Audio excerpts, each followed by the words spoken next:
bells jingle all the way. Just kidding, we're not doing that song, we're doing Apocalypse Tips. Ha ha ha! Apocalypse Tips with Lester Pipps is the show that you're about to be watching. Yes, it's time for that show. We are doing a Christmas Eve special where we're hanging out with a bunch of Jewish people because they're great at doing Apocalypse Tips, and also they are free on Christmas Eve too. Ha ha! But more importantly, Jews know how to survive an apocalypse even on a holiday. In a sense, that's what Hanukkah's about. So anyway, let's get to the show. Apocalypse Tips with Lester Pipps. Christmas Eve with Jews.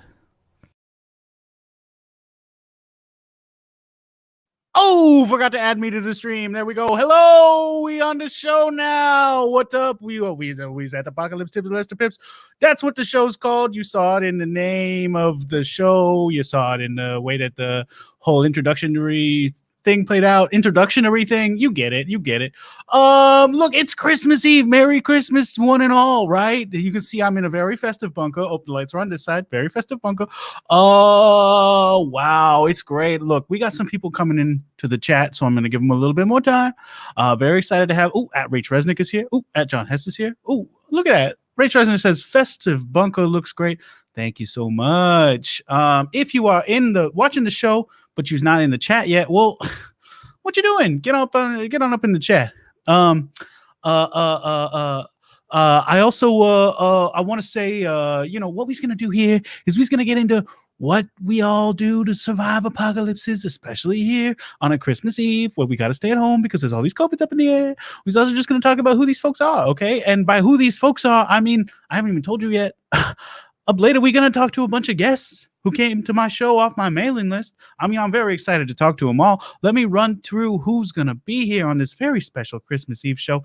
Way later, we're going to talk to Temple Beth Shalom Men's Club President Levi Spiderman.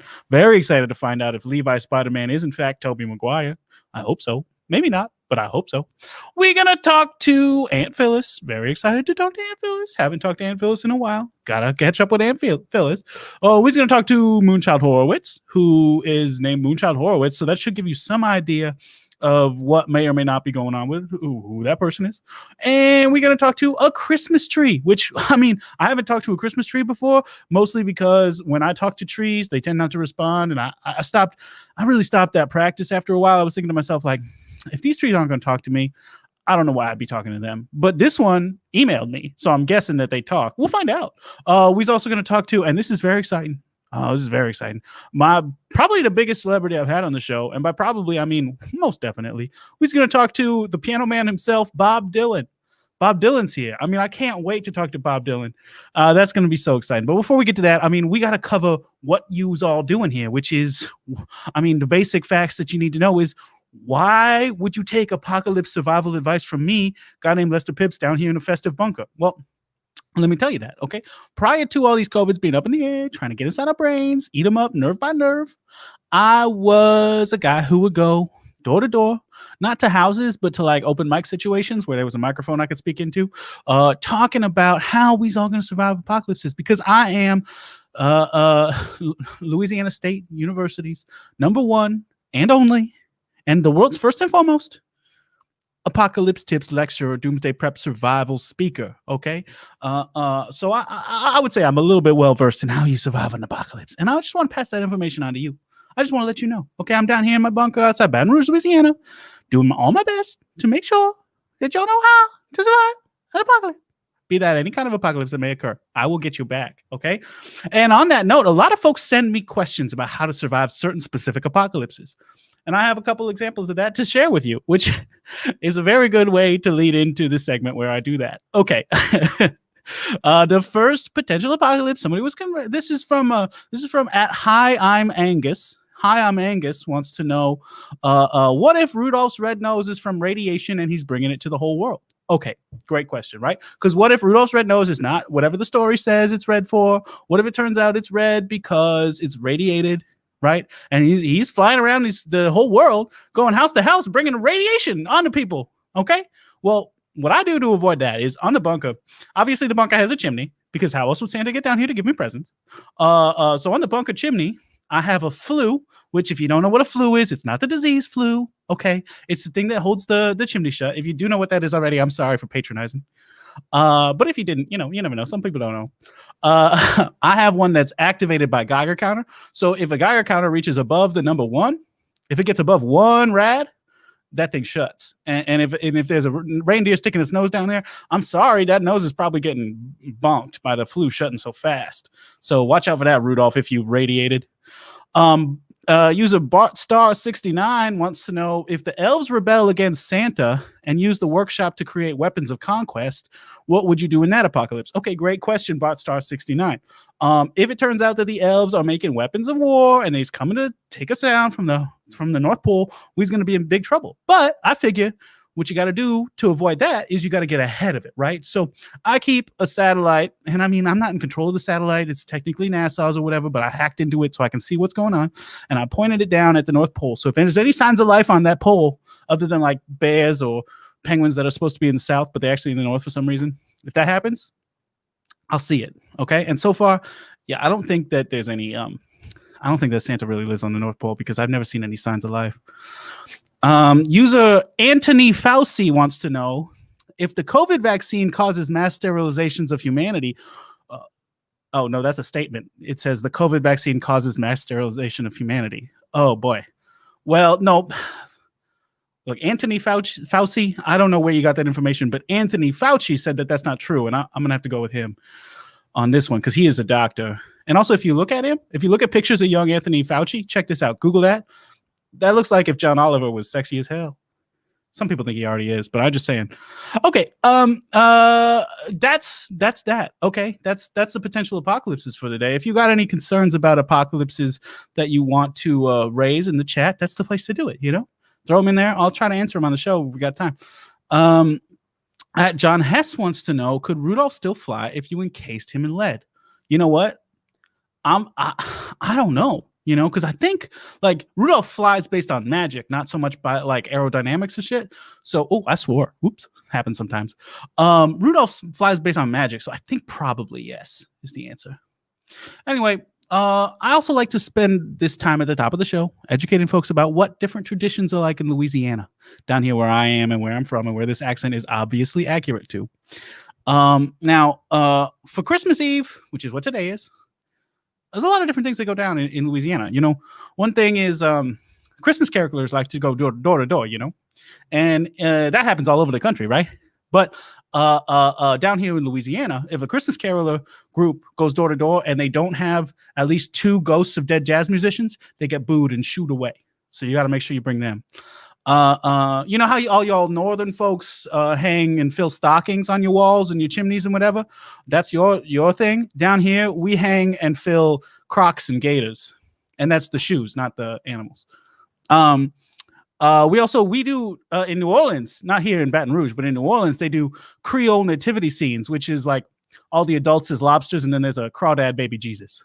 So that's Christmas Eve down here in New Orleans. Now, look, those are all great things, but what we're here for isn't for me to tell you about New Orleans. It isn't for me to tell you about these potential future apocalypses. It's for me to tell you about all these guests that I got coming up, and I already named them off. I already told you who's coming up, so let's just get to it. My first guest is Bob Dylan, which is so exciting. And as soon as I see his video turn on and I give him a thumbs up, I will add him to the stream. Oh, there he is. Bob Dylan, welcome to the show. Hey, thanks for having me, Lester. Wow, I mean, this is so exciting, Bob. I haven't had a musician like you on the show. Well, not one that's like famous from the past. I've had some famous from the present, but not something that's famous from the past like you, man. Welcome to the show. Thank you so much for being here. Thank you for having me. Now, Bob, I'm curious. Why are you on my show? I mean, I love that you're on the show. I got an email from you, and I thought to myself, that's unusual. Leonard Cohen used to go around in various bunkers playing for people in the 70s, and I thought I would hit up all the bunkers now that I'm the last man standing. So yeah. Just wanted to come to your bunker. Thanks for having Wow. me. Well, thank you so much, Bob. I see you got the guitar there. I'm so excited to hear if you're going to play stuff. But before you do, I'm curious now. How's this whole COVID situation been? Do you feel safe where you are? Well, I think I'm 1,000 years old or so, so I That's think true. I'm okay. Whatever happens, happens. I've lived a long life. Wow. If it's my time, it's my time, and if it's not my time, then I'm invincible. Bob Dylan, are you telling me that you're either immortal or completely ready for death? Mm-hmm. It's Wow. either or at any point. I mean, have you ever been in a near-death situation, Bob Dylan? Um, I don't know. I mean, there was this time where I talked to the devil once. Whoa. Yeah. Made a deal with him, and that's how I got so successful, actually. I went Is down. that right? Yeah, made a deal with the devil. You went on down to Georgia, got in a fiddle battle? Not a fiddle battle, but I did hit up the crossroads, and I said, "Give me an instrument that's a little more popular and mainstream." And the devil said, "How about guitar?" And I said, "Sure."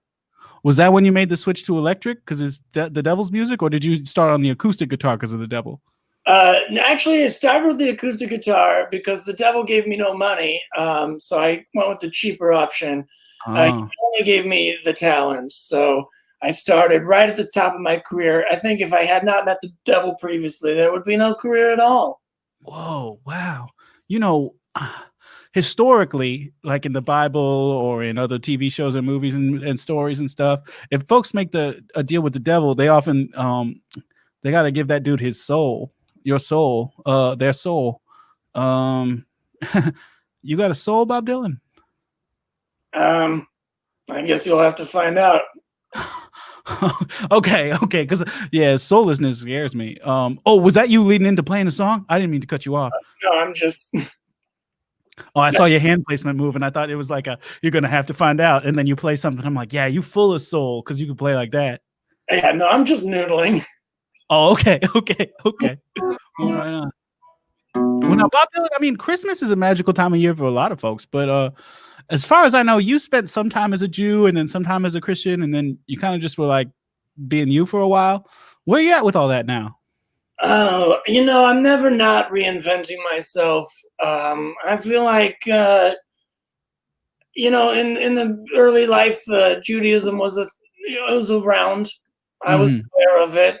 I don't know that it did a whole lot for me. And then in the late 70s, I surprised everyone just by getting deeply evangelical and into Christianity, wanted on their toes. That did not pan out well. So was that like another step in your rivalry with Leonard Cohen? Because like Leonard Cohen, of course, sang Hallelujah, which is like that was him going like kind of Christian, and then you went like super Christian. Yeah, I mean, I feel like Hallelujah doesn't have to be a Christian song at all, but oh, I always thought it was. All right, well, to each their own. It's okay. I mean, yeah. So it's a psalm by the Jewish King David, whatever. But it also felt like a very Christian song when Leonard Cohen sang it. Famously a Jew. Look, this might be on me, not him. Look, you bring it up, so it's true. I've had a lifelong rivalry with Leonard Cohen, so yeah, that's why I got into Christianity, just because of LC. You heard it here first, folks. Wow. Okay. Well, you didn't exactly address where you're at with it now. You said you're constantly reinventing yourself. Are you celebrating Christmas tonight? Sure. I'm here to promote my 2009 Christmas album, Christmas in the Heart. Oh, wow. I wanted to be relevant. Yeah, I mean, absolutely. You never stop promoting. That's what I say. You got something out there, you got to keep telling folks about it, even if it has been 11 years. Now, I remember that album when it came out. I thought to myself, this seems like a cash grab. Did it work? Yeah. Oh, great. Okay. Good for you, man. That's great. Yeah, no, I continue to make lots of money. I don't know if you saw, I just signed a deal. I just gave away actually all my music rights for $300 million. Whoa! To whom? Just a private corporation that wanted it. Oh, okay. So expect to see a lot more Bob Dylan songs in commercials, folks. Well, hey, that's exciting. I mean, I love hearing your songs. Now, did you told me that you in promoting your album you wanted to maybe play one of the songs off of it? Yeah, here's this is called Must Be Santa Claus, which is an old standard, but I thought for my album, why not make it more of like an upbeat polka? And gotta say, I love this song. So here we go. Who's got a beard that's long and white? Santa's got a beard that's long and white. Who comes around on a special night? Santa comes around on a special night. Special night, beard that's white. Must be Santa, must be Santa, must be Santa, Santa Claus. Wow. Bob Dylan, everybody. Wow. That's I mean, that's the most Bob Dylan take on a song I've heard in a long time, because it's like something that I know people sing really fun, and then it's like Bob Dylan kind of makes it sound like it was painful to sing. Yeah, well, I have glass in my throat, and as I age, I become more of a gremlin. Is that true? Is it real glass? I've always wondered that.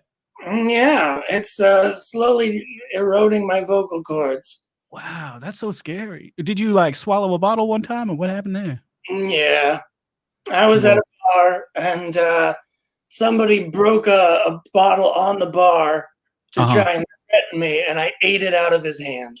Whoa! Yeah, ate the hand too.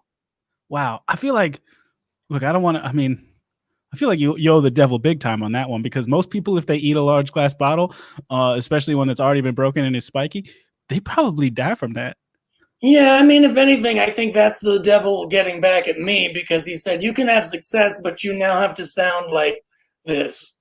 Oh man, well, he gave you an iconic sound. People love to emulate it. You know, there's a lot of people who like to do an impression of you. No, really? Uh-huh. Well, I hope some of them are better. than your own voice? Well, okay, if you say so. Mm-hmm.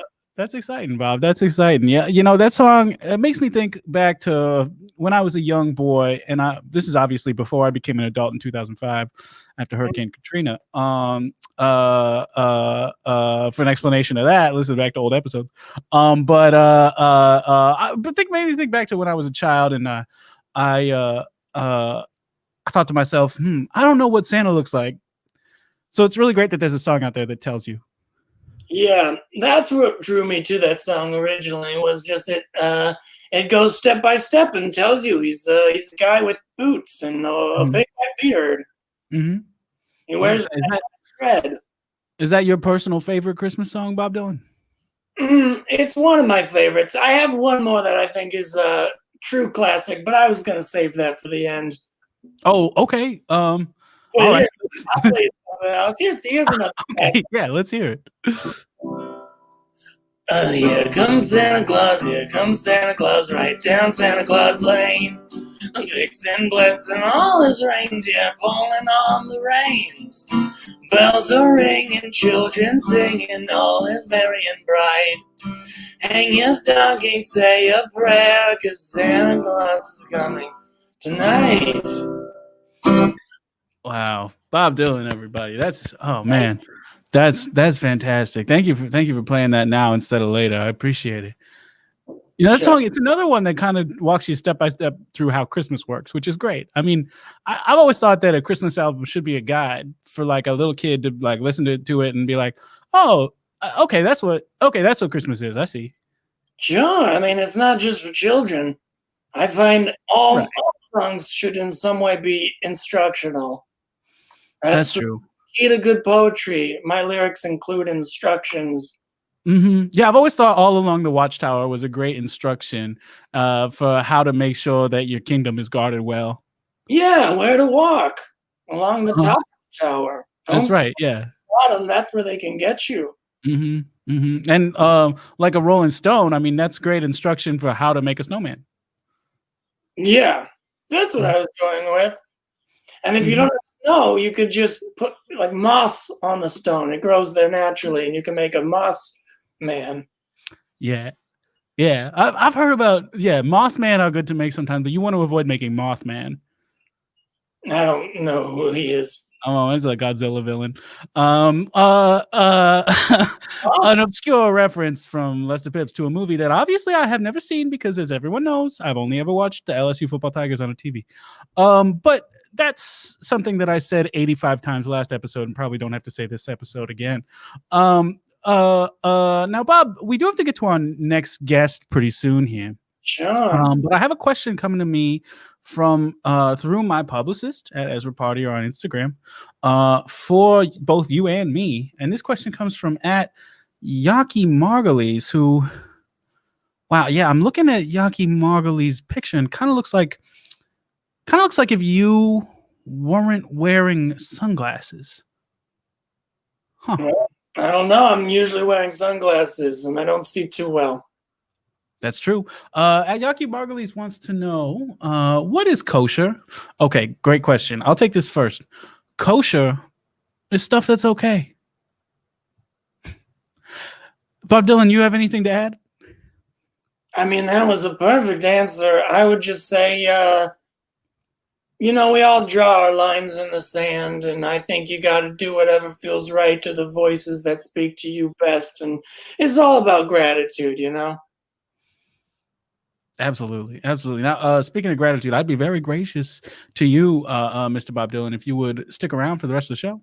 Sure. I have nothing else to do in this bunker. Oh, great. Well, maybe we'll get some more songs from you at some point. But before we get to that, we have my next guest. I'm very excited to introduce. I'm very excited.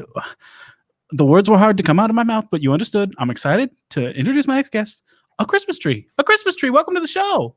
Hello. Good evening. Hello.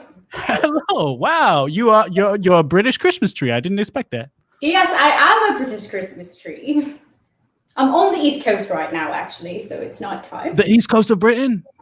No, of the United States. I'm a very international tree. I got stuck here because of COVID.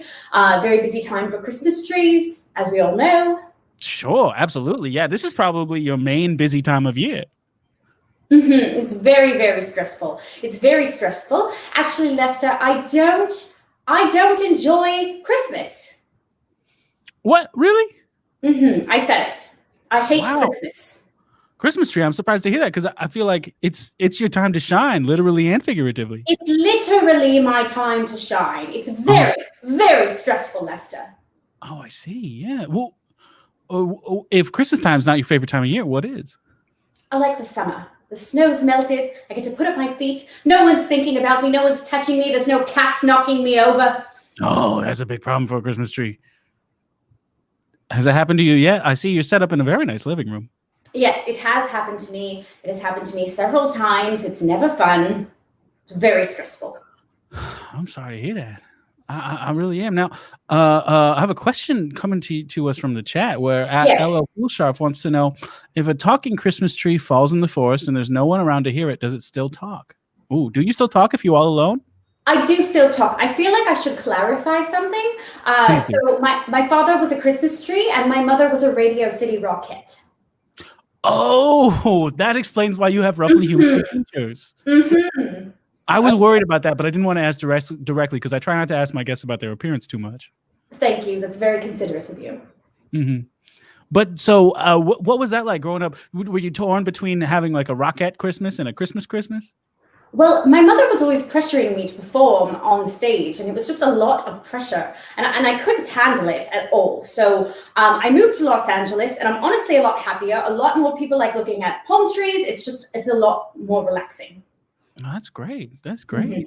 I'm happy for you. Now, if you don't enjoy being a Christmas tree, which some would say is your purpose, I don't believe in anybody having a set purpose. I think everybody has one job, regardless of whatever purpose is set out to them, and that is figure out how to survive apocalypses. But I'm curious, what would it be that you would want to do during the apocalypse? You have this one existence, and people keep saying, "Hey, Christmas tree, you got to be a tree. You got to be a tree all the time." And you're thinking to yourself, "No, I don't want to be a tree anymore." What do you want to do? I'd really like to be something more, normal, like maybe like an airline, a flight attendant, or a pilot. I've always wanted to fly. Really? Okay. Mm-hmm. It's very hard for me to get a job on an airplane because I hit everybody in the aisles. Yeah. No, I imagine having branches would make it challenging to be in a narrow space like a It is, because someone would ask me, can I please have some vodka? And I stick my my pie in their eye. It's very stressful. Yeah, that sounds stressful. John Hess says, I think it would be cool to be an airline. You ever consider just being a whole airline? Oh, maybe we should start an airline. Ask John Hess if he'd be interested in that. Yeah, that's an option. Well, are you interested in that? Do you think it would be lucrative? Because I'm very tired of being a tree. Well, I mean, Bob Dylan, you know a lot more about being lucrative than I do. I'll tell you what, I currently don't have an income, and I am cut off from my ex-wife's funds. I could be into this airline thing because I need a flow of income. Bob Dylan, do you think that would be profitable? Sure. I feel like they always make sure to, they got a monopoly and stuff. I don't know. I would be JetBlue. Okay. All right. I guess, yeah, if you had to be an airline, be JetBlue. That makes sense. Mm-hmm. Mm-hmm. Well, asked and answered. That's great. Now, Christmas tree, do you feel like how is the place that you're in right now? Do you feel COVID safe? I do feel COVID safe. I'm quite isolated. It's actually been a really nice Christmas because less people have been around me, Mm-hmm. Less people have been hanging things on me. It's just been very nice, except for the cats. The cats are still here. Yeah. How many? Cats have their own language, and that's pretty cool. That is pretty cool. Thanks, Bob Dylan. Cats have their own language, huh? I didn't actually know that. I always thought that cats were trying to speak English and failing. No, they speak a language that comes from a deeper source than we can ever understand. Mm-hmm. It's actually discussed in one of Murakami's books. Is that right? You're a well-read Christmas tree. I am a very well-read Christmas tree.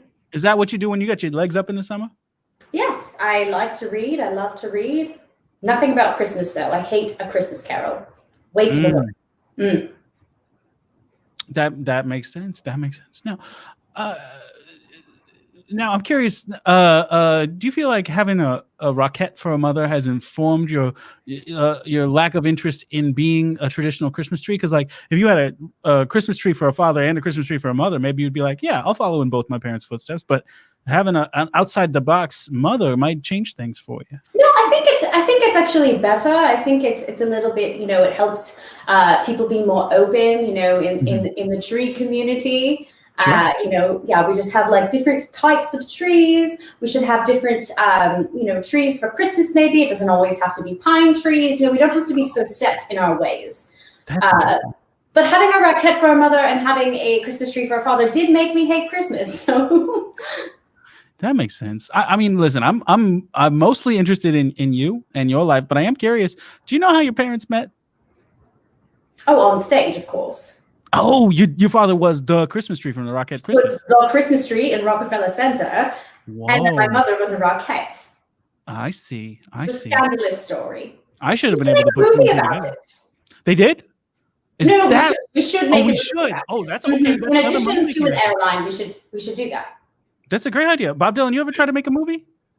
Yeah, I've been in a movie or two, and I occasionally produce. I go where the money goes. What do you think? Do you think this is where the money goes? Yeah, I'm picturing this as sort of like an animated Pixar sort of thing. No. I think it needs to be like a high-class Hollywood movie. I think the Rockette should be played by Jennifer Lawrence. It's a really great story. It's all about how my father was the tree in Rockefeller Center and my mother was the Rockette, right? And then my mother actually was supposed to meet him on top of the Empire State Building, but he couldn't fit up the elevator, so she didn't know where he was for 10 years because he cell phones didn't exist then, so he couldn't call her at the top of the Empire State Building. So they didn't run into each other for 10 years. So I think we should make that movie. That sounds good. I mean, this is quite enough to remember. It was good. This is something that might be a non sequitur. I'm not 100% sure, but are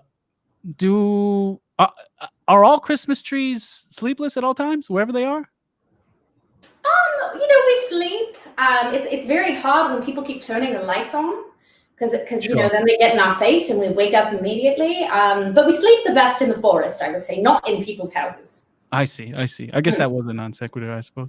Now, got a question.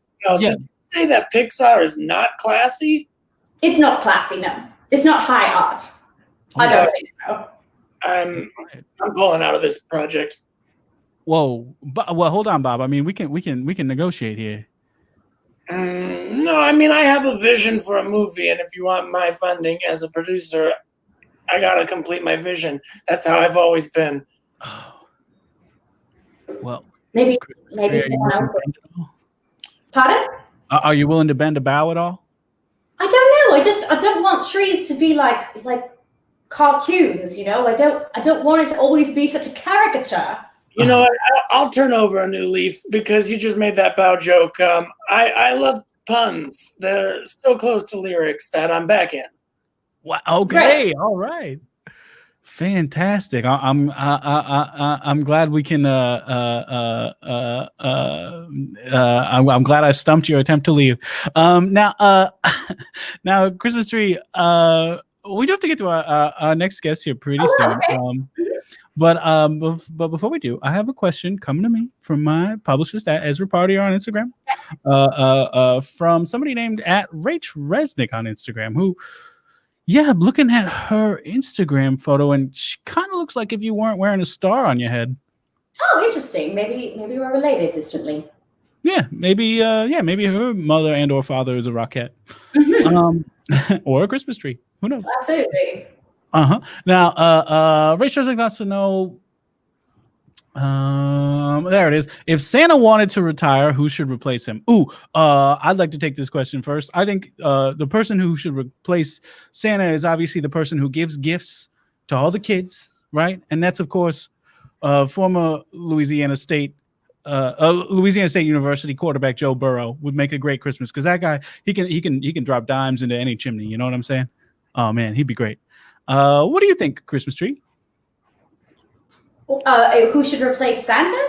Yeah, only if Santa was to retire, not forcibly. I think the elves should do I think the elves should come together and do like a communal. I think they should have like a co-op and just take over the workshop. You know, I think it would just be less capitalistic. That's a good idea. That's a good idea.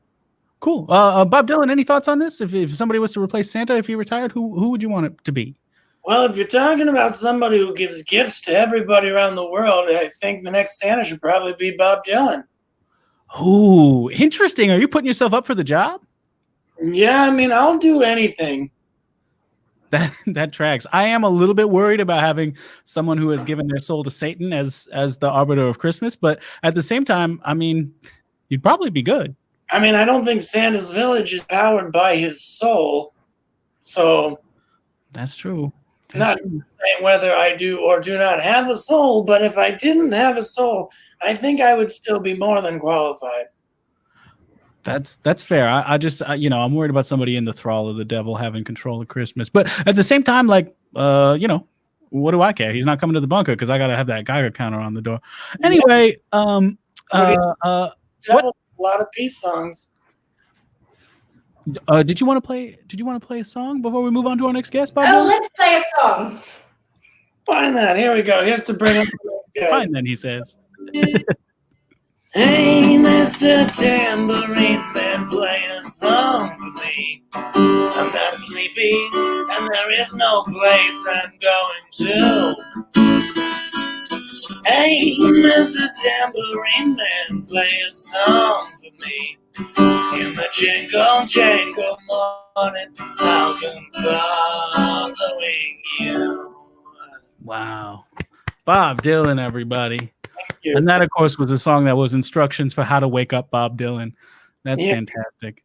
Oops, wrong view. That's a tricky looking view. Now, we do have our next guest to introduce. I'm very excited to do it. My next guest is a person.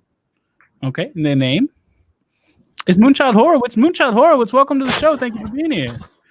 Thanks for having me. I'm really excited to be here. Absolutely. Now, Moonchild, you told me that you wanted to come on the show and talk about how you've been handling your life in these COVID situations, especially around Christmas. Yeah. Like, it's been such like a bummer to hear that so many people in America, especially, are just denying science. And during this time, I've been really, really diving into hard science and just researching it. So I've gotten really into astrology these last couple of months, and I've become like a real expert in the science of astrology. Oh, I've this is something that I feel like might be a stereotype that's misplaced, and I could be very wrong about this, but I don't know a whole lot of Jewish folks who's involved in astrology. Is that a thing? Am I crazy? It's like, it's not a thing. It's like a way of being. So maybe that's where like your brain was not just correct. Like, what sign are you? Are you like a Leo or like? Let's see. I was born September 11th, 1975. So what time is that? Are one second.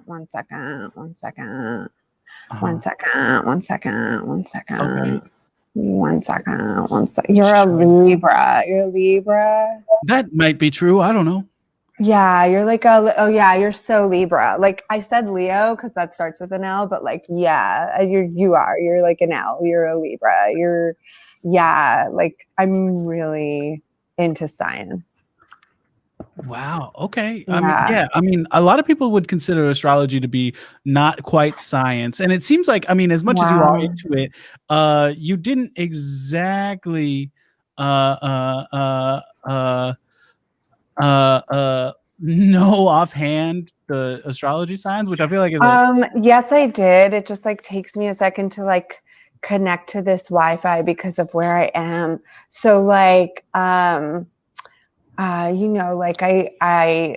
like I said, I'm an expert in this. Like I totally know everything there is. I've dive deep, and if you want, for like a tiny price, I can give you a tarot reading during this time. Oh, sure. Yeah. I mean, that'd be fantastic. I'd love to have a tarot reading. I like I said earlier, I am cut off from my ex-wife's funds, so monetarily, I'm in a little bit of a hard place. But we could figure that out. Before we do, real quick, somebody in the comments is here who I wanted to mention. Grendelson says, "Merry Christmas and Happy Holidays to everyone." And to Grendel, man, I say, same to you, man. Thanks for being here. But that was just a quick interlude because when the Grendel man shows up, you got to acknowledge him. But yeah, I mean, would you be interested in doing a tarot reading? We can figure out, I can figure some way to pay you back. Yeah, like just, we could figure it out through like Venmo. It's just a tiny cost, it's like nothing, it's just a tarot read, Yeah, sure. Yeah. How much do you usually charge for your tarot reads?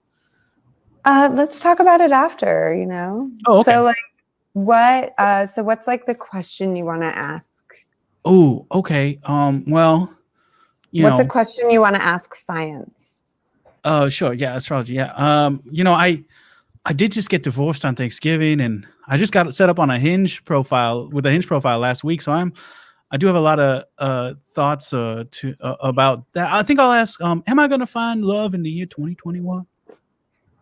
Oh, so you want to know if you'll have love or whatever. Yeah, totally. Because as you know, like scientifically speaking, like there are people who think like it has to do with like their behaviors and the way they approach life and the way they talk to people, and looking for people who are good partners for them instead of just people who are like hot and sexy, who might be like bonkers, or like emotionally unavailable. Like some people think it has to do with that, but it doesn't. It has to do with like where a planet is. So let's go and look at these cards. Okay, great. Yeah, I'd love to. While you're pulling those up, I'm curious, Bob Dylan, Christmas Tree, have either of you ever had a tarot reading done? Yes. Yeah, you go first, Tree. Oh yes, I get them done quite regularly. Okay, all right, great. Bob Dylan, how about you? I try to stay away from it because I did it one time and all the cards instantly went up in flames. I don't know what it means. I think that's the Satan thing. That never happens. Your cards don't come up Rockefeller Center, do they? When my gas is left on. So let's look at So first, just to set the mood, I'm going to take out this very expensive healing crystal.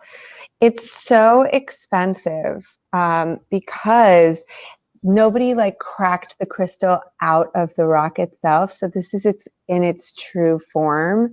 Okay, It cost me $2,053 because it was on sale at Urban Outfitters. So now let's just start flipping some cards, okay? Let's do the scientific method here. Yeah, please do. All right. So the first card that flipped up is the Empress. And my tarot card deck is not what a normal tarot card deck is. I have a theme one because I like my signs to be fun. So this is just emojis. So of course, the Empress emoji is, as you would expect, maybe like A tree. yeah, is it a tree? oh no, it's a picture of the girl who goes like this. So that's the card that flipped up. And that card means one second. So again, it seems like maybe Moonchild Horowitz is new to this and is looking it up. But you know, while she's pulling it up, we do have the Ben Kaplan in the chat says Bob Dylan is hot, which has been true since the 70s. Thanks for adding that, Ben. Thank you. Get better with age like wine. So as I already know, the Empress is traditionally associated with maternal influence. It is the card if you are hoping to start a family. She can represent. Uh-oh, bless you. She can represent the creation of life, romance, art, or new business. And that came out of my brain. I did not read that. That's just like what I'm seeing in this card right now. Yeah, no, the way it was worded seemed exactly like how you've been talking. So that makes sense. Yeah. So, so like, what do you think that means? I have no idea at all. And you shouldn't, because I just realized that this card is upside down, which means a different thing, of course, as I knew. Okay. So it means, one second. You gotta tap into your spiritual internet. Yeah, my spiritual. Yeah, well, while Moonchild Horowitz is Googling that, JRock206 says, thank you, Tree, for your bravery and sharing your story about your dendrophiliac mother. We are underrepresented in popular culture, which... you know, I knew there would be a name for people who are into trees, but I didn't know what it was. That's a good word. Okay, so the Empress upside down is fruitfulness, action, initiative, length of days, the unknown, clandestine, also difficulty, doubt, ignorance. But that, of course, is when it's right side up. As I said, like that's my coming out of my brain. That's what I saw if it was right side up. But upside down, it means light, truth, the unraveling of involved matters, public rejoicings. According to another reading, it means vacillation. Now, Moonchild, I don't mean to be rude, but none of that made sense, and it seems like you don't know what you're saying. Oh, maybe you're just not like listening to me. That could be it. I'm trying real hard to listen. I don't know. Bob Dylan, Christmas Tree, do either of you understand what that means for my love life? Yes, I did understand. And also, she sneezed in the middle of it, which shows that she has a divine gift. Oh, thank you. Oh. Yes, I knew that also because I am an expert in this. I mean, yeah, Christmas Tree. It sounds like you have a lot of experience with tarot readings. You don't do them all the time, and you understood that. You know, maybe I should be asking you: am I going to find love in 2021? I think so. Oh, great! You're quite attractive, Lester. Oh, thank you very much, Christmas Tree. I mean, if you're ever into a tree, you know. I mean, maybe the love of your life is just around the corner. Like, who's that statue sitting on the seat? Oh, yeah, that's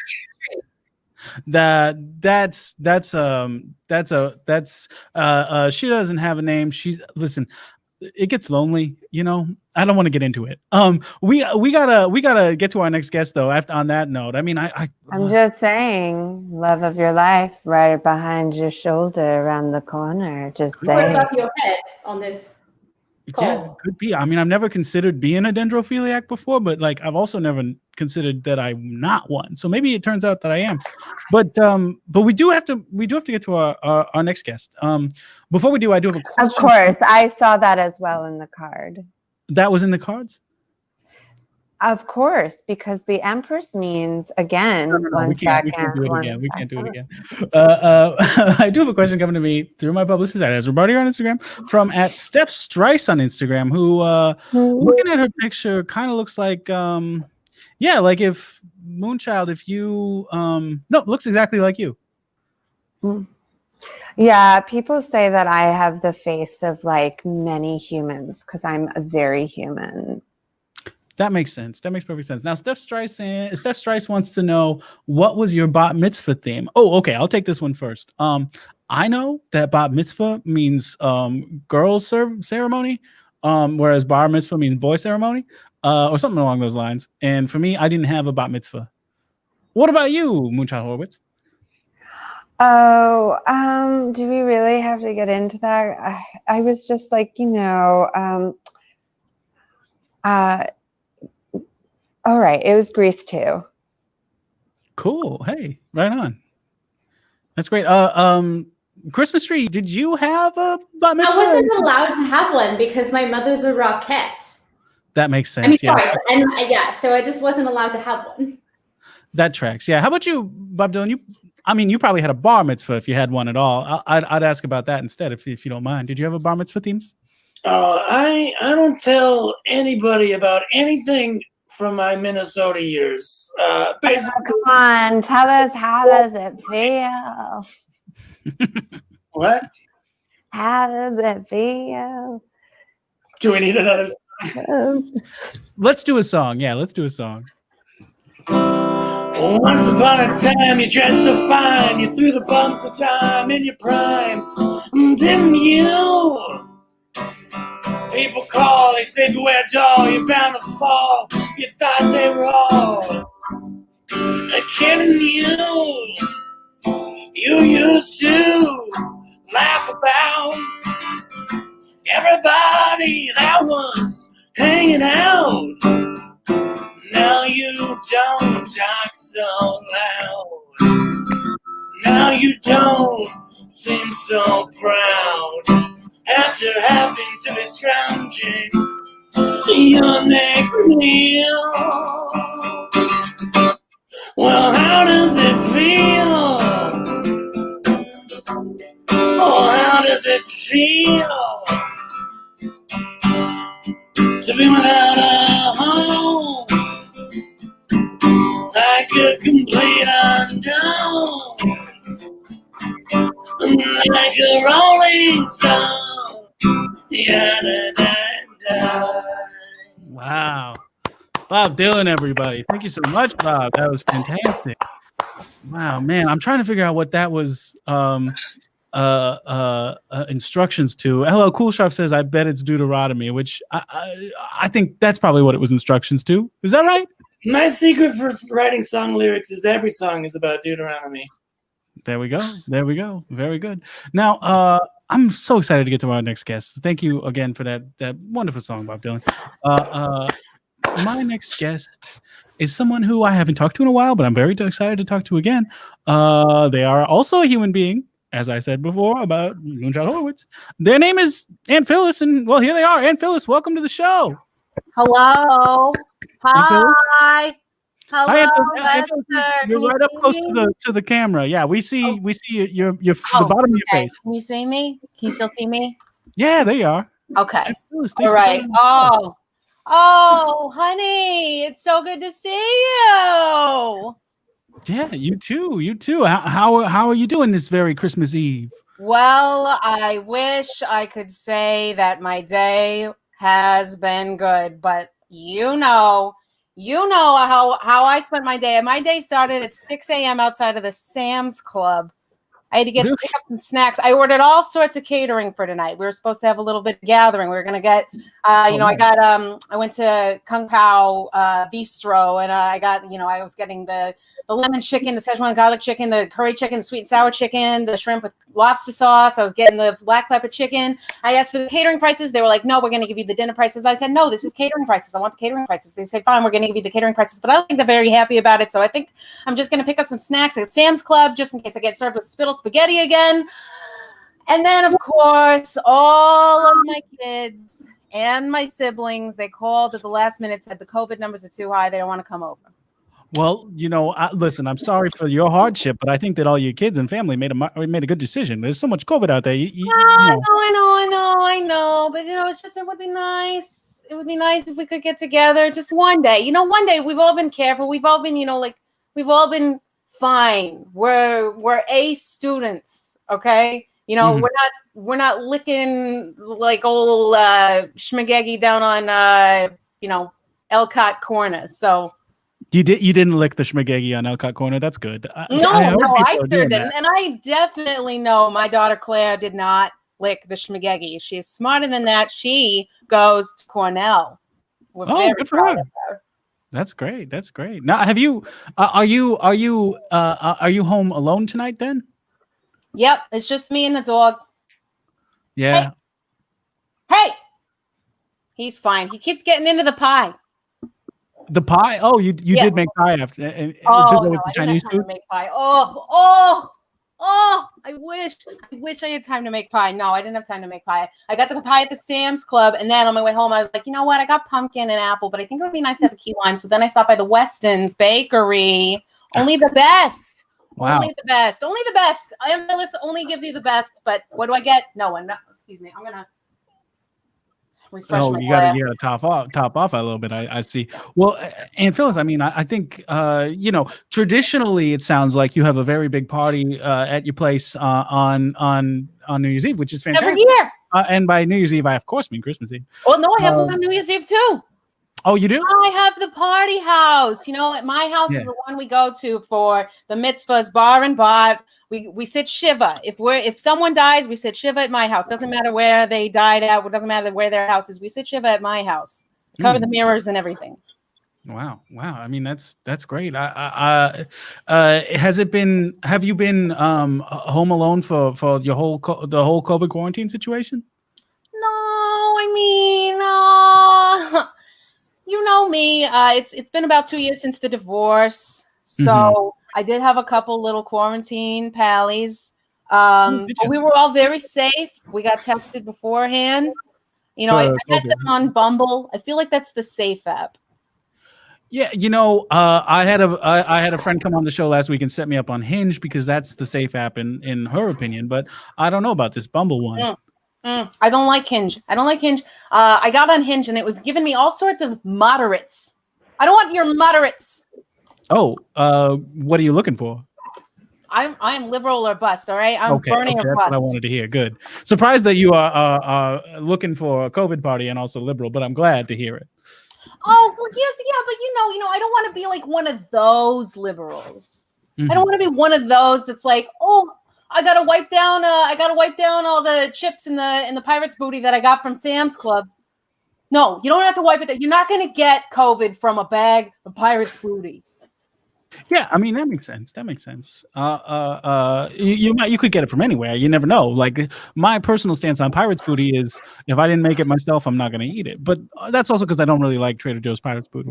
Okay. I don't need to be lectured by you. Okay, thank you very much, Lester. I love you. I respect you. But no, you're not gonna get it. You're gonna get it from licking the schmagegi down on Elcott.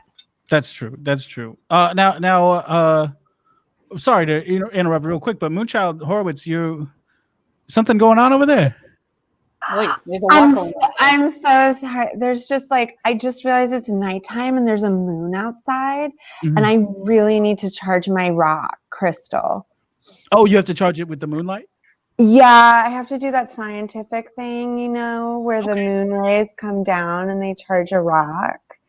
Because it's science. I don't know about the science of that, but if you gotta go, you gotta go. Thank you so much. You really need to read up on science. Now, Moonchild, before you go, gone. Okay, well, I guess didn't want anybody to find anything on the internet, I suppose. But I'll say, if you are looking for Moonchild Horowitz on the internet, a good place to look is at Steph Strice on Instagram. But anyway, we were talking to you, Aunt Phyllis, and that was great. Now I'm curious. You've always been somebody who, when I'm in the city, I try to visit. Which is great because you have such a lovely home, and you're lovely to have your doors open. And I know that's been something that's kept you going. Have you found something else to keep you going during all these COVID quarantine situations where you can't have people coming over? Oh, well, now I don't want it to seem like I'm, nonchalant about everything. When I say I've had people come over, I mean like one or two. One in I had a little January, a little summer, a little winter sizzle, and I had a little July sizzle. It's fine. But as far as January, can I ask you about January real quick? Because the lockdown started in March, so January would have been before. Did you lock down early? Did you know about COVID before everybody else? Look, I originally came from New York. I've obviously got a lot of relatives over there. It was hitting there before it hit here. And, I don't need an excuse to sit in my own little corner in my own little chair. Robert Rogers and Hammerstein. That's absolutely true. I didn't mean to put you on the spot. You said you came from New York. I didn't realize you'd moved. That's where I would visit you. Where are you now? Yeah, I moved after I got married. I don't know why I haven't moved back yet. Right now, I'm actually in Beverly Hills. I got the house. Oh, congratulations. That's very exciting. Oh, thank you. Mazel's all around for Phyllis. So you had the January guy, and then you said you had another. I had the January and the July guy. I like to keep them 6 months apart. That's how long it takes me to recover, if you know what I mean. I do know what you mean. Thank you, Tree. Mm-hmm. Okay, well, I got the idea of what you mean. I don't know from experience, but I know the concept. How was July guy? Oh, July guy was fantastic. Oh my God, where do I start? He was a doctor. That's why I know. That's why I know. I'm not a doctor myself. I'm not a nurse. I've never been to med school or anything, but I can speak from experience based on what I know from dating a doctor. That you're not going to catch COVID from a pirate's booty. You're not going to catch it from you're not going to catch it from touching an ATM. You're fine. You just don't walk towards people. Don't lick the homeless guy on the homeless schmagegi on Alcott. And you know what else I heard? Don't walk in between people having a conversation back and forth. There's one guy and he's just like, well, I went down to the Ralph's to get some pears. And I was like, oh, you went to get some pears. You don't want to walk in between them because that's where the spittle is going to go. That makes sense. That makes perfect sense. Yeah. Mm-hmm. Now, this is a bit of a non sequitur as well, I suppose. In addition to my previous question, I said was a non sequitur. But I'm curious, when you were in New York, did you ever spend time with the Christmas tree in Rockefeller Center? Oh, were you there at the same time? This Christmas tree here? No relation. My father's the Christmas tree in Rockefeller Center. It's always a different tree every year. It's all right. It's all right. Wow, that must be, you have big shoes to fill with the Christmas tree from Rockefeller Center being your dad. I definitely did. Sometimes we would go into the city, see a Broadway show, do a little ice skating. Mm-hmm. It's a little tough because, I'm not too crazy about Christmas. Sure. Yeah. I love the lights every once in a while, but I hate what it's become. It's not for me. It's not, no offense, Christmas tree. You're beautiful. I don't like Christmas. We're good. Oh, great. Oh, you can be a Christmas tree and not like Christmas. What was that? You can be a Christmas tree and not like Christmas. Interesting. Very stressful holiday for me. Oh, I'm so sorry to hear that. Well, if it helps, every day of the year is a stressful day for me. I swear to God. Every day. I'm the one that has to wake up first, walk the dog. I'm the one that has to make breakfast. I always make a 3-cheese omelet. Do I get a thank you? No, I don't get a thank you. I almost never get a thank you. I am owed so many massage coupons you wouldn't even believe. Wow. From your ex-husband? Do you mean to collect? Oh, don't get me started on what I'm owed by my ex-husband. I mean, I got the house, don't get me wrong, but he took all of our cars. All of them. More than one car for one person? Yeah, for one person. We had an Audi, we had a Lexus, we had a BMW. Don't tell my parents that we were driving a BMW. Oh, sure, yeah, I've heard this about some older Jewish folks are against any kind of German-made anything. Yeah, my father used to always say, the thing about BMWs is they all got an extra nut behind the wheel. I don't get it. I don't get that one at all. Bob Dylan, Christmas tree. Did either of you understand that joke? Bob Dylan, I have to say, I am a huge fan of you. Thank you. Such a big fan of you. So much a fan of you. I went to your concert back in 1968, back when you came upstate, Oneata. I came to see you there. It was such a small venue. I feel like I will never have another experience like that. Yeah, sure. I remember you. You remember? No, you don't. No, you don't. I mean, Bob Dylan did sell his soul to the devil, so he probably has powers we don't even know about yet. Oh my God, Bob Dylan. Total Recall could be one of them. Is that true, Bob Dylan? You remember everyone you've ever seen? I remember every fan. Wow. Well, I hope you forget my ex-husband. I remember every enemy too. Wow. It might be hard to make him out because back then he had a full head of hair, but not so much anymore. That's very funny. Thank you, Tree. You seem to be very much in pain. Oh. Yeah. Thank Yeah. Phyllis, do you Wow. feel like you're in pain at all? Are you okay? Wow. Okay. Huh. Never mind that No. you don't tour anymore, Bob Dylan. Never mind that I never get to see you except on the 20-inch screen in my kitchen. Never mind that I gave up my whole day to do this panel here, only for you to tell me I'm in a lot of pain. Never mind that my morning started at 6 a.m. outside the Sam's Club. Do you even know what it's like there on Christmas Eve? No, you don't. You probably have assistants going there for you. You know what, Bob Dylan? Fuck you, Bob Dylan. I don't need your music anymore, okay? I wish it was you instead of Tom Petty. Whoa. Now, hey, Phyllis, I gotta say, I hope you'll take that back for two reasons. One, oops, I didn't mean to do that. One, first off, Bob Dylan made a deal with the devil, so it's very possible that anything that you say against him will come back on you. I'm really scared of the devil. Jews don't have a devil. We only have the light space, and then every once a year you just atone for I'm really sorry that one time I yelled at the dog that time. That's true, but I'm also.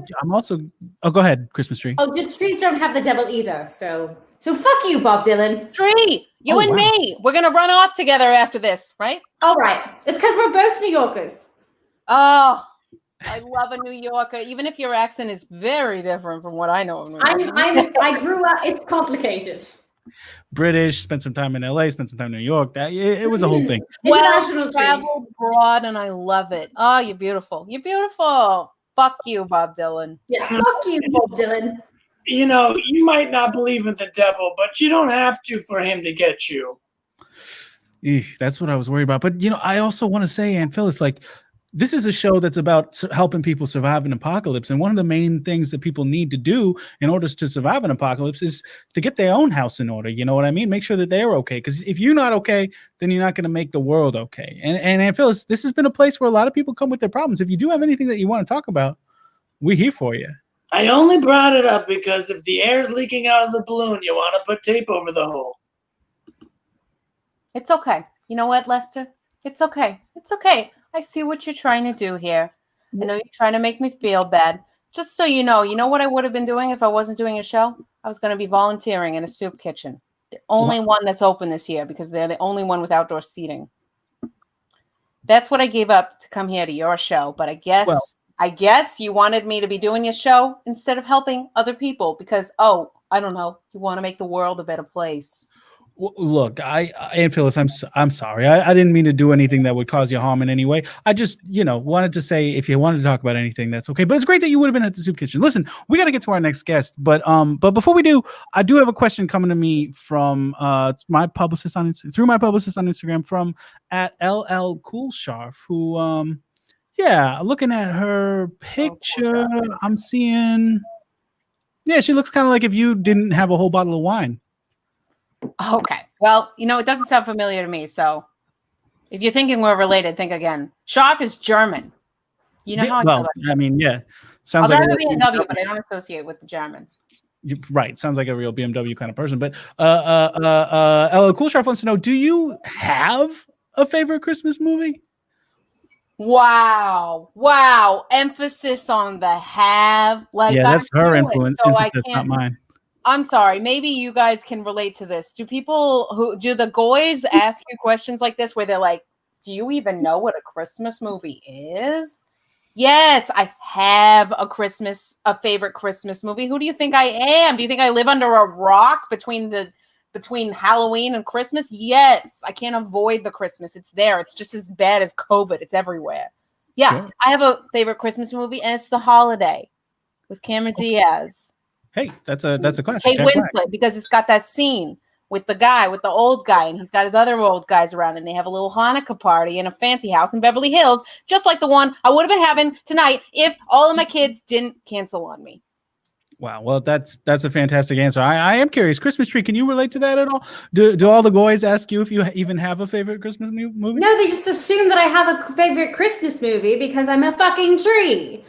That makes sense. Do you though? My favorite favorite Unbelievable. Christmas movie is The Godfather. Great choice. Oh, I love it. Okay. Take the gun, leave the cannoli. I love it. What makes that your favorite Christmas movie? Oh, the blood, the horse head. It's fantastic. Great choice. Bob Dylan, do people ask you about a favorite Christmas movie? Yeah, all the time. And the holidays a close second, but my favorite, I would have to say Jingle All the Way. Jingle All the Way. Okay, hey, great choice. I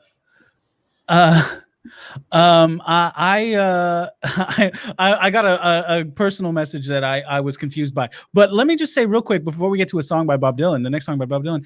For me, obviously, as anybody who knows the show knows, I don't watch anything that's not the LSU football Tigers. So my favorite Christmas movie is the last championship won by Santa Claus himself, Joe Burrow, for the LSU football Tigers.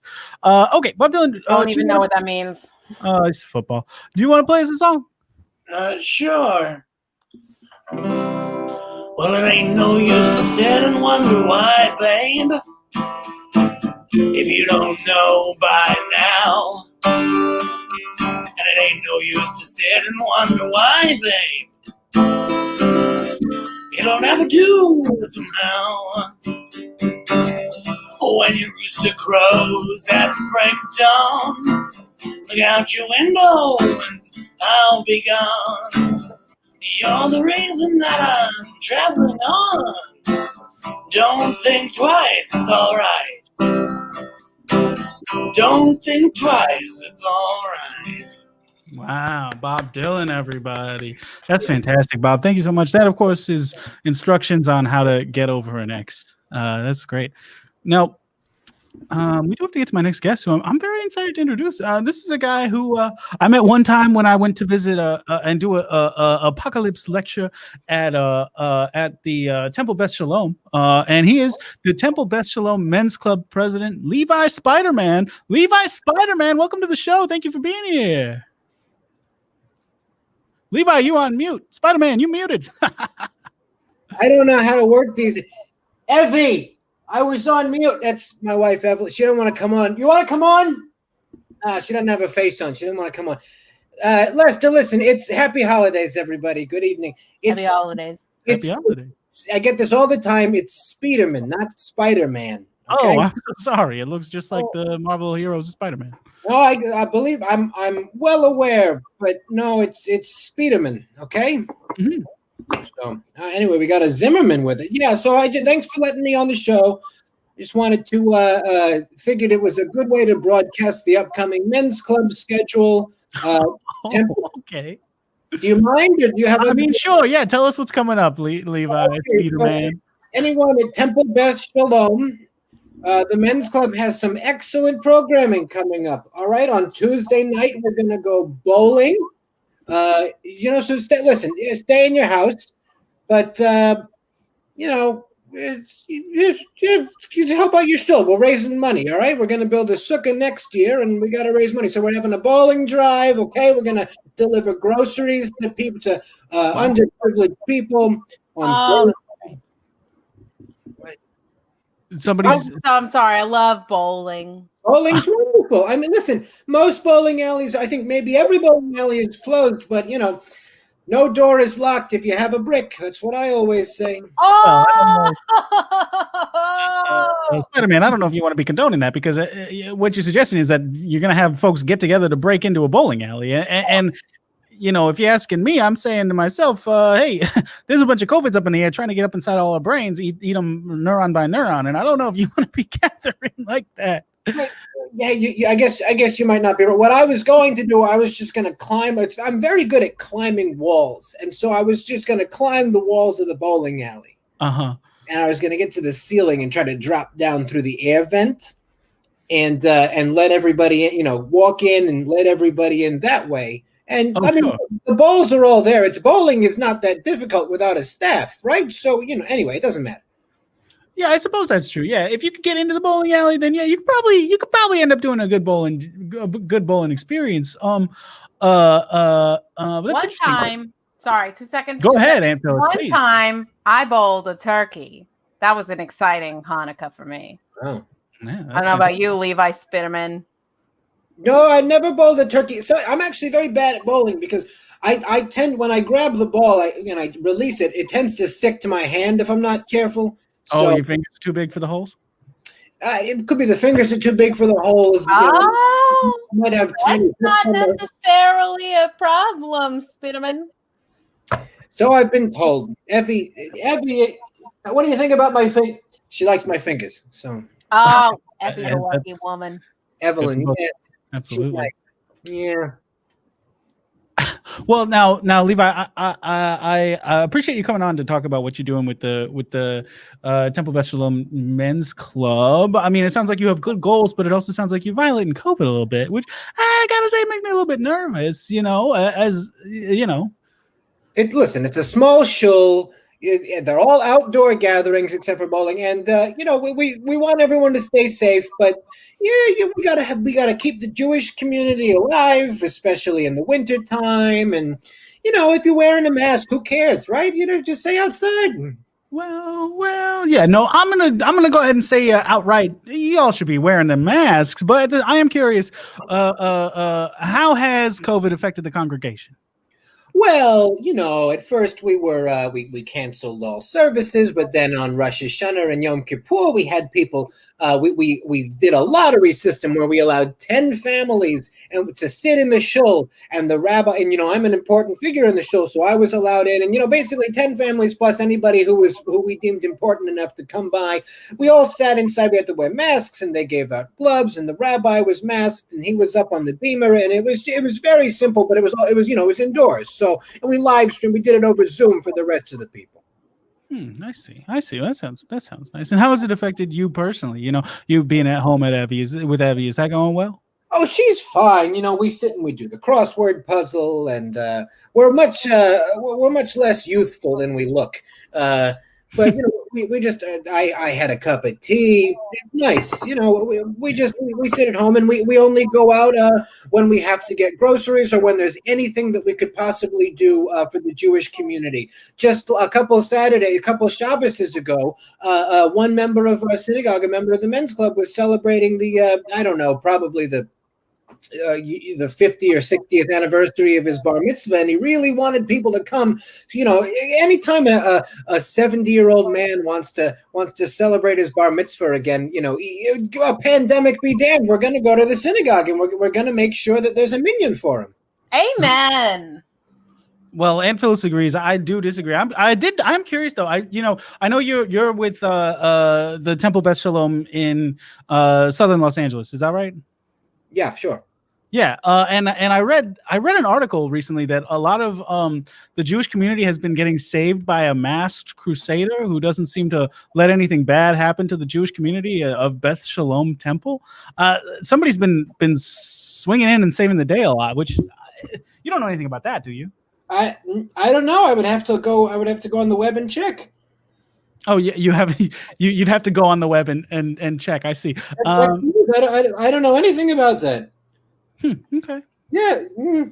It could be. Yep. I'm surprised to hear that you don't know anything about it. It was pretty big news. I read about it in the LA Times. No, I mean, I could be. I mean, I might be. He might be a friend of mine. I might have a couple of photographs of him, but I don't know, and I can neither confirm nor deny that I know him. Really? You can't confirm or deny, but you might have photographs of this masked crusader? There are a lot of possibilities for a lot of different things. Anything is possible. I was listening to that Crystal lady talk before I came on. It seems like anything could happen. Mm-hmm. Okay, well, LL Cool Shop wants to know, what are you drinking, Rabbi? Are you a rabbi? No, I'm just I'm a podiatrist. I look at people's feet and I get rid of plantar's warts. Oh, he's in the feet. Little boy, I'm drinking a cup of oolong tea. Oh yeah, I got that oolong too. Oh my God. And Phyllis, a happily married man. I'm sorry, Evelyn. Evelyn, it's fine. Evelyn, it's fine. I'm gonna atone for this next Yom Kippur. You know it. Listen, congregation Beth Shalom would love to have you. It's our ticket prices are not that high. It's just $500 for the day. And, well, because we need to pay for the educational. And the sisterhood has their brunches that they put on. Oh, that's fine. I'm sure I could talk you down to like $250. Typically, the only discounts we give are for young eligible bachelors and bachelorettes who might want to. Honey, I am 52, ripe and in my prime. Well, then you'll have to talk to our High Holiday Committee chair, and that's Marcia Batman. So. Well, I'm talking to you right now. Tell me, what do you think of my feet, Spiderman? They look fine. Maybe a little dirty on the bottom, but that's. Oh, they're more than just a little dirty. Oh my God! Well, that's not really a medical issue. Oh, I think we should do less feet. There's a Twitch rule about it. Oh. Well, we don't want to break any rules. Listen, you come by my office anytime. We're open. It's fine. People got to work. Will do. Okay. I'll see you then. You can see them in person. All right. We have IRL. And there's no Twitch rule you don't against hear that, too often in 2020. We're on Wilshire, so just hop on by. Perfect. I could walk there. Get them real scuffed up and calloused. Just oh my God. Well, no, we're not a pedicure salon, but I can give you a salve. Or I just like any to say, kind of salve you got from Go ahead, Christmas tree. What was that? Oh, just that I'm very confused by the concept of feet. Oh, sure. Yeah, I imagine you don't have anything. You got just the base of a trunk down there, huh? Yeah, they ain't give you none of them kicky feet, them little kickies. I have arms and no feet. Oi. Oh, what a Rockets, Radio City Rockets daughter, but no meanwhile, feet. here I am. You got no Rockettes in my parentage, yet I can still get my feet up over my head. You hear that, Spiderman? You hear that? I gotta ask you not to do anything that might put feet on the screen again. But Lester, you were more fun in 2019. Yeah, that's before Twitch tried to ban the Pack Theater from the thing, which I should stop talking about. If they ban anything tonight, it's anti-Semitism. That's a fair point. Amen and l'chaim to that. Yeah. Yeah. Okay. So, where were we? Spiderman. You were going. You don't know anything about the person saving the day, huh? I mean, no. He, I've heard he's a very nice gentleman, and that he's got incredible upper body strength. But that he's also a very private person, and he's busy with his podiatry. I mean, nothing. He's a very busy person. Sure. Okay. Well, hey, then that's what it is. Listen, Levi, I'm curious. Being a Jew of a certain age, if that's okay for me to say about you. Fine. Did you listen to Bob Dylan back in the 70s? I did. I listened to Bob Dylan not only in the 70s, but in the 60s, which I would call his prime. Okay. Yeah. How does it feel to be on a show with Bob Dylan right now? Honestly, Bob, it's great to meet you. But I mean, can I call you Zimmy though, or I mean, I even know your Hebrew name. Do you still go by your Hebrew name if someone calls you Shabtai Zissel? No, I don't go by that or Zimmerman. Okay. My name's Bob Dylan, and that's all that I know. I have no past. All right. Hey, listen, I was just checking. I was just making sure. I remember hearing about your bar mitzvah back in the 50s, so I figured I would ask. How old are you? I heard about your bar mitzvah in the 50s. I didn't go to it. I'm not from Minnesota. All right. I thought everyone who was at my bar mitzvah was dead, but all right. Well, they might be. I don't know. I wasn't there. Now, did you think that because you know for certain because you were involved in their deaths? You talking to me or Bob Dylan? Bob Dylan. I can't say. I might have a soul. I might not. But I assumed everyone who knew about my past was no longer speaking, and the word could not spread. What I should say is that I got. Oh, well, that might not be appropriate to talk about anyway. Well, it's okay to talk about stuff. You can talk to me about anything, Spiderman. I just gotta say I got bit in the ass by a spider a few months ago, and oh yeah. Okay, that is okay to talk about for sure. You can talk about being bit by a spider. That would explain. You did mention earlier that you climb on walls. That sometimes when you try to bowl, the ball sticks to your hand. That's just good calisthenics, climbing up walls. I suppose so. Yeah. Well, that's not calisthenics. That's the motion of a spider climbing up a wall. You didn't when you got bit by the spider. Your name didn't change to Spider-Man, did it? No, I've always been Levi Spiderman. Oh, okay. I think it might be one of those narrative conveniences, That makes sense. Well, I think you might be Spider-Man, but unfortunately, we do have to wrap up the show now, so we're not going to be able to find out. But before we do, we do have a question. Oh, sorry. What, Anthos? I said such a shame. You know what, Spiderman? I'm going to give you my Zoom contact in case you want to continue this conversation after the show. Sure. Why not? I love making new friends. I do, too. And I love it when my guests make a connection. Now, we do have a question coming to me through my publicist at Ezra Party on Instagram from at John Hess 1005, who looking at him kind of looks like, yeah, pretty much exactly like you, Levi Spiderman. You must be handsome. Yeah, handsome guy. He says, how do you feel about mixing poultry with dairy? Okay, let me take this one first, and then I'd love to hear your answer. For me, I'll say, in my opinion, mixing poultry with dairy, I mean, why do it? The Popeye's Louisiana Kitchen Spicy Chicken Strip is already a perfect food. You don't need to add any kind of cheese or milk to that. Why would you even do that? There's no reason for that. That's what I say. What about you, Levi Spiderman? Well, Spiderman. Well, I mean, the thing is, I get the logic, right? That you don't cook a kid in its mother's milk, and so if poultry doesn't lactate, then sure, you should be able to have something like chicken parm. But at the same time, halachically speaking, it is what it is. The rabbis say not to mix milk and meat, and we've decided that chicken and duck and whatnot are meat. So. Yeah, you got to. Excuse me, 2 seconds. 2 seconds. Excuse me, 2 seconds. 2 seconds. Okay, 2 seconds. All right. I'm just gonna say whatever Spiderman wants to put in his mouth is Spiderman's business. I'm a happily married man, but I'm also a staunch libertarian, and I think that it's important that everyone do what they want, what makes them happy. So, Kosher you are. I agree with that, Phyllis. Okay, well, we do have to wrap up the show now, and I know that Christmas Tree, you said you have to go, so if you would like to point anybody to anything that they should find on the internet, or any last words of Christmas cheer or anything else that you want to add last minute here, now is your time. All right. I guess I'll just say Merry Christmas. Be nice to your trees after Christmas. Maybe don't throw them out on the street.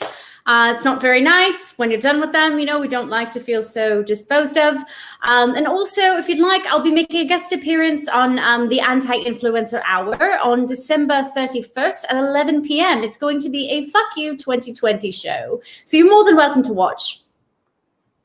Oh, well, that's great. That's at Anti-Influencer Hour on Instagram as well.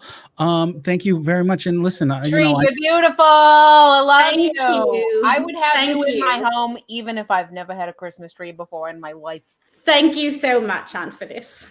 It means a lot. Of course. You're welcome anytime. And Christmas tree, I'll say, I am on Hinge now. I'm trying to open myself up to dating. You said you might be interested. Maybe we talk after the show too. What do you say? Oh, yes, of course. Okay.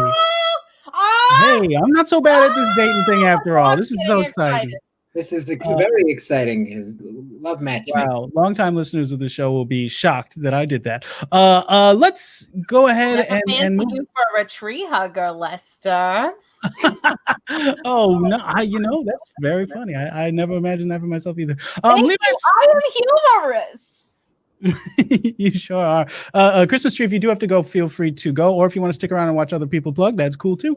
And Phyllis, why don't we go to you next here? Anything that you want any last minute words of advice, anything that you want folks to find on the internet? I did this wrong. Hold on. Here we go. Go ahead. Well, you can follow me on all of the apps. I'm at LL Cool Scharf. It's in the little you are? corner Okay. here. There it is. There it is, right there. Yeah. I'm LL Cool Scharf. I am the one that asked the question. That's interesting because you denied being her at the time. Isn't that crazy how showbiz works? Wow. But yeah, you can follow me on the things. I'm also on the TikTok. I'm also on the Twitter. Twitter is where I share my most innermost secrets. So that's where you can find out a little bit about Phyllis. I'm gonna set up my own Twitter account just to see. And if you ever need an escort to get you into Planned Parenthood, honey, just give me a call. I'll be there. Well, that's so nice of you. Fantastic. Really quick before we move on to the next set of plug type information here, I do have to address some comments in the chat real quick.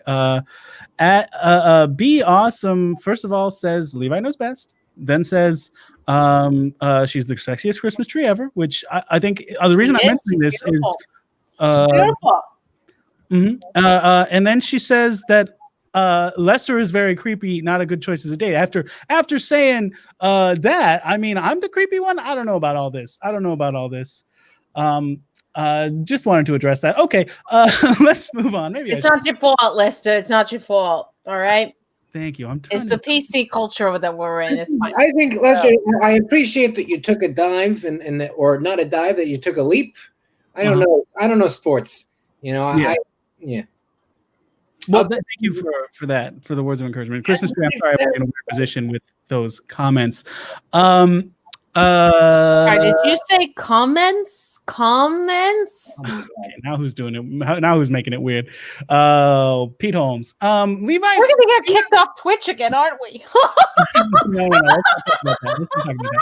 Levi Spiderman. I would like to have you do any types of plug that you might want to do. Anything you want people to see on the internet? Anything that you'd like to tell people last minute about the temple?